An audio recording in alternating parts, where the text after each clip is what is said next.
Hello everyone and welcome to my channel. Today I'm going to be making a stained glass window feature using epoxy. First we're going to start off with Cammie's Drunken epoxy method. To do this you're going to need 91% alcohol, paper towels, a fine tipped silicone detail brush, and many measuring cups. You will also need a mold that has raised edging so that the epoxy does not run into other areas. Starting off with equal parts of A and B, 5 mLs of each, I mix and make sure that it is completely mixed. Once it is mixed, I slowly add 91% rubbing alcohol to the mixture.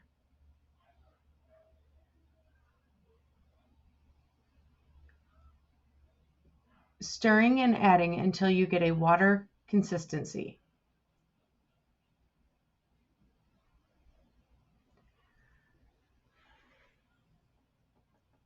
Once you get a good consistency, take an empty measuring cup and pour very little into this cup. You need hardly any epoxy in order to make these. I use Tim Holtz alcohol ink. I start off with Purple Twilight.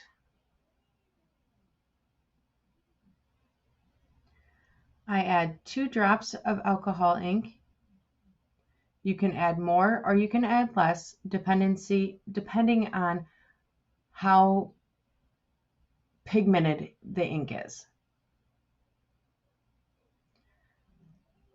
Now I mix to make sure that the ink and the epoxy is well mixed.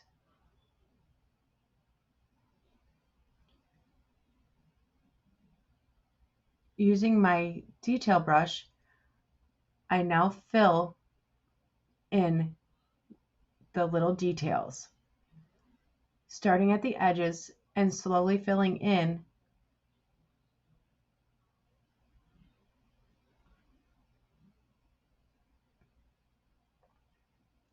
You can add more if that's not filled enough.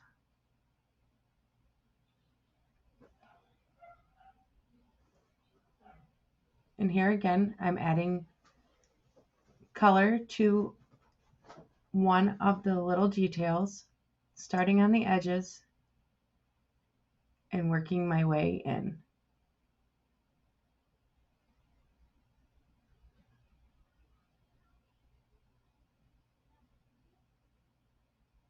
I love this process because it's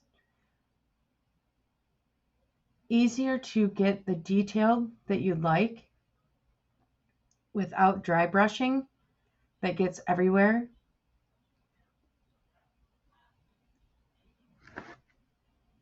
Here again, I'm mixing a small amount of epoxy alcohol mixture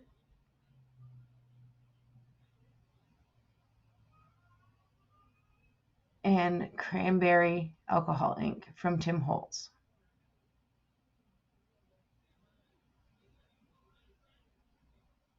Again, just 2 drops. And mix to make sure that the alcohol ink is evenly distributed through the epoxy.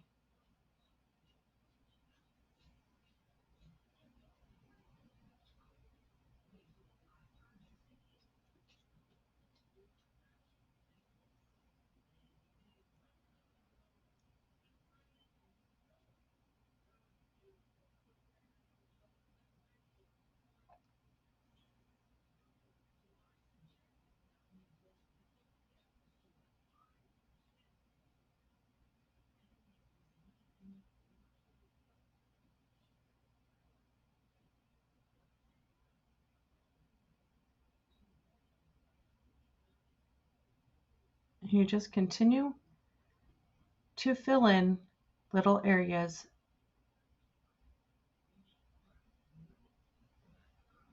I'm going to show you one more color, this time with a yellow.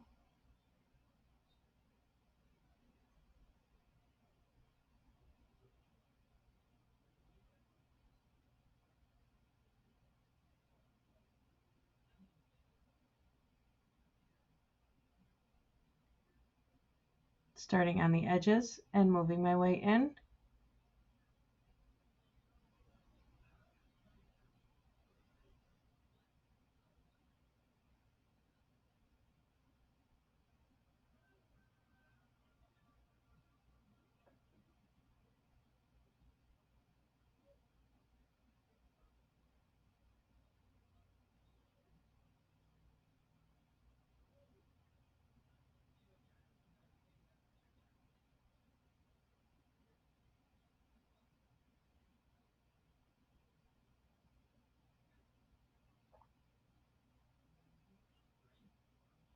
I tend to save my colors until I'm completely done with the mold. This way, if I need to, I can add more and I don't have to mix more. But also, as the epoxy cures and the alcohol evaporates, it can pull from the edges and you may have to go back in and add a little bit extra to finish filling in.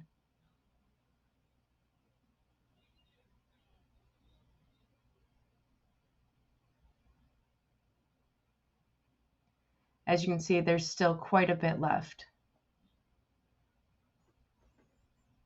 Now here I started putting two greens right next to each other, and I didn't want that. So it's an easy fix. All you have to do is use a Q-tip and wipe it out while it's still wet. You can also let it cure and peel it out. Here I've used mostly alcohol inks, but if you can see, there are some spots that I've used an additive to give it a little extra. That's the nice thing about Cammie's Drunken Epoxy method, is you can use alcohol ink, mica, fine glitter, and additives.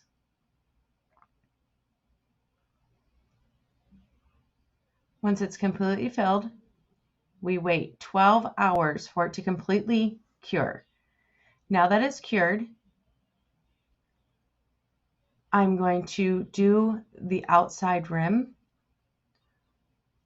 and I'm going to use Glitter Chimp's snow caps to dry brush into the edges.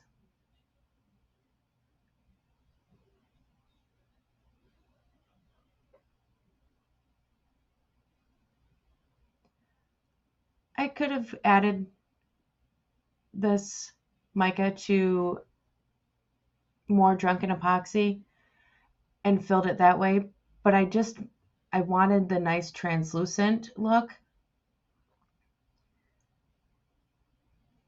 Now that that's completely done, we mix regular epoxy half and half, part A, part B, and I'm going to make mine glow. So I'm using Art and Glow Natural to Green Glow.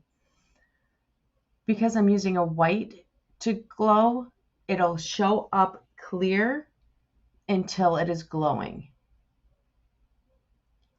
I really like this glow powder because it's not a gritty feel when you're mixing.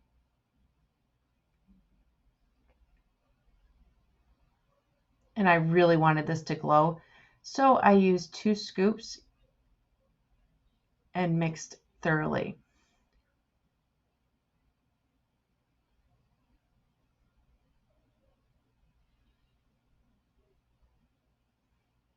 Because I want to make sure it's nice and mixed, I not only clean off my stir stick, but I also scrape the edges and the bottom to make sure that there's no powder sticking to the edges.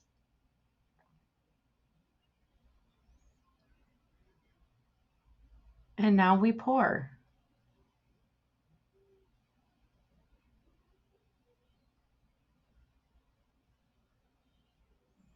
Because the Drunken epoxy is completely cured, it won't run. And wherever there is no Drunken epoxy, it'll show clear or whatever you backfill color with. You do want to backfill on any Drunken epoxy project. Because of so much alcohol being added to the epoxy, it'll actually turn almost a rubbery consistency instead of a hard consistency.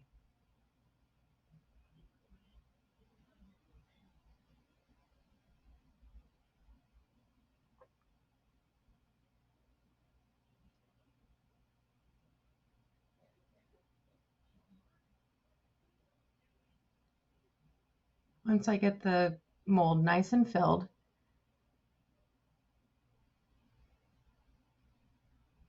I will spray it with some 91% rubbing alcohol to remove any of the bubbles that are in it.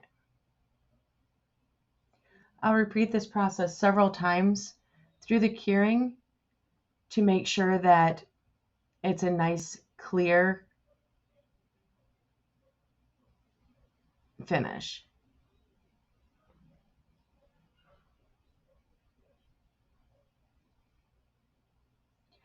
Now that it's nice and cured, I'm going to dome.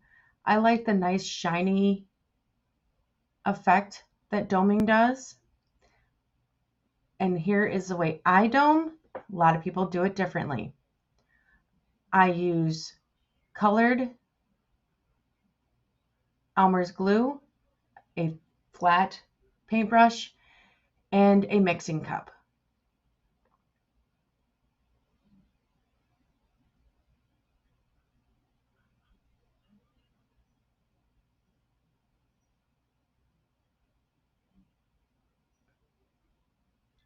I like a nice thick coat of Elmer's glue, so I use quite a bit. And now we just paint. Wherever there's the Elmer's glue, the epoxy that you pour will not stick to it.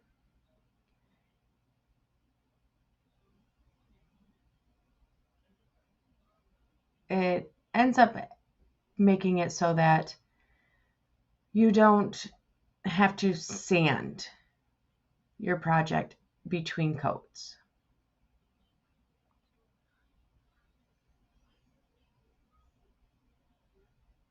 Here I am just spreading it out, making sure it's a nice thick coat, getting Elmer's glue anywhere I don't want epoxy to get cured to.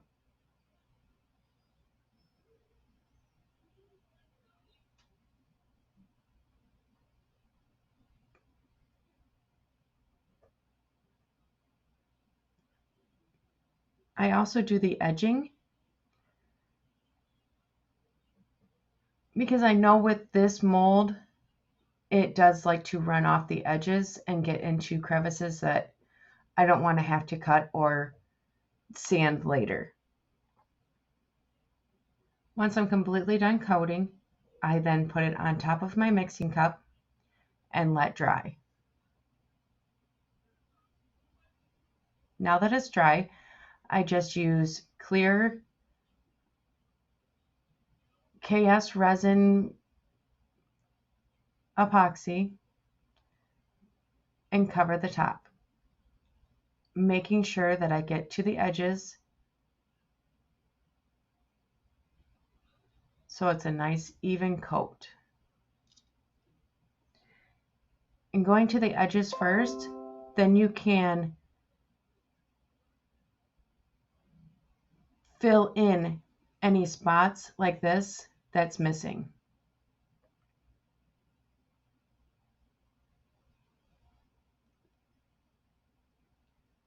Once I get it nice and smooth the way I like it, I'm going to hit it with my torch to remove any of the bubbles. This is a quick heat, so it won't warm the epoxy. Once it's all nice and cured and you get a nice, beautiful, shiny finish, remove your mixing cup and start peeling.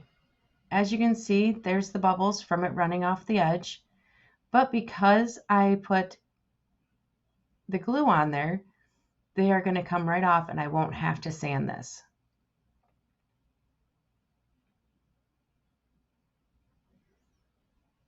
See, they just pop right off. Super easy. This is why I put a nice thick coat on, so it's easier to peel.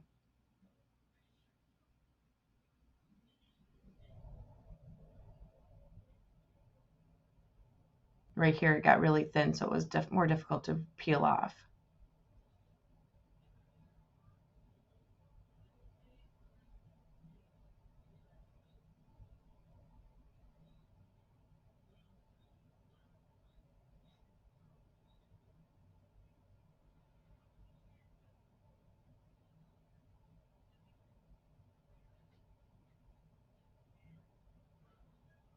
As you can see, the epoxy comes off and sticks to the glue. Now that it's completely peeled, I'm going to take it to a warm soapy bath and get the rest of the residue off so that I know that it's going to stick to the new layer.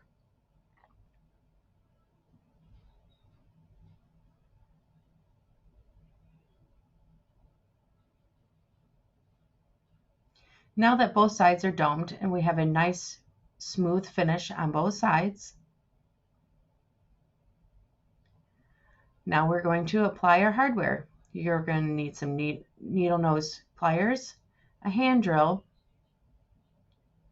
eyelets and ring, and a decorative chain. I've pre-measured from toe to toe for a nice hang level. Now using your hand drill, you're going to pick the halfway point and start drilling. This is not an exact science. I like to drill in about 5 millimeters so I know I get a nice start, but there's still room for the eyelet to catch in.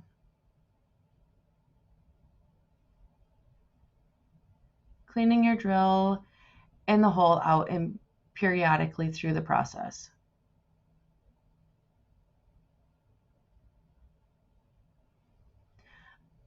I like to go both directions to make sure it's a nice clean hole.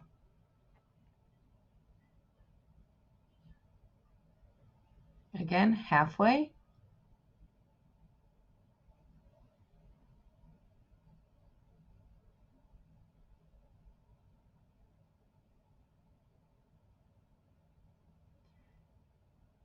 Here I'm trying to show you about the good depth that I go.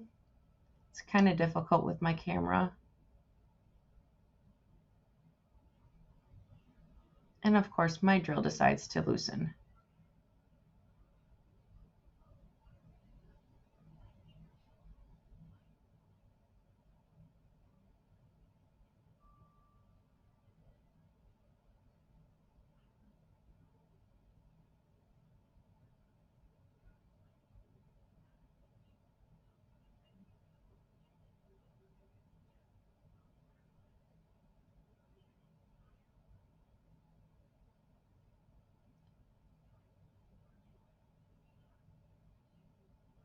I have fumble fingers, so trying to use the drill right off the bat, or the pliers right off the bat, I tend to drop things. So I like to start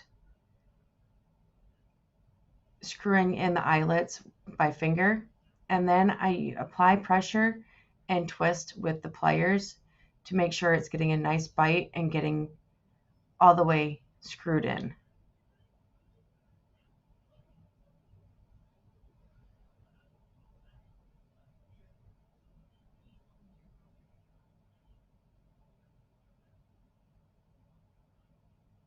Once both sides are done, now I'm going to open the rings. The easiest way I found to do this is by sliding over the nose of the pliers and pulling the pliers apart.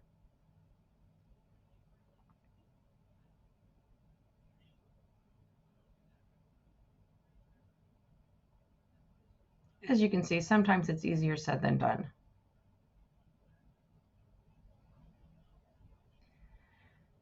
Now, using the pliers to hold the ring, first I insert the eyelet, then one end of the chain,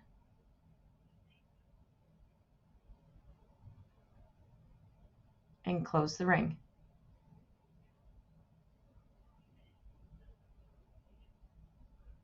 And I continue this on to the other side.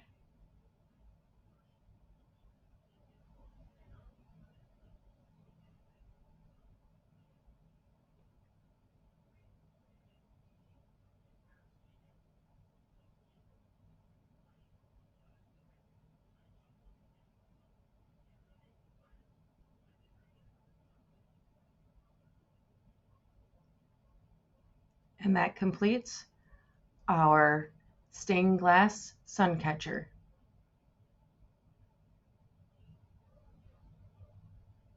Thank you for joining me today. If you have any questions, please leave them in the comments below. Bye.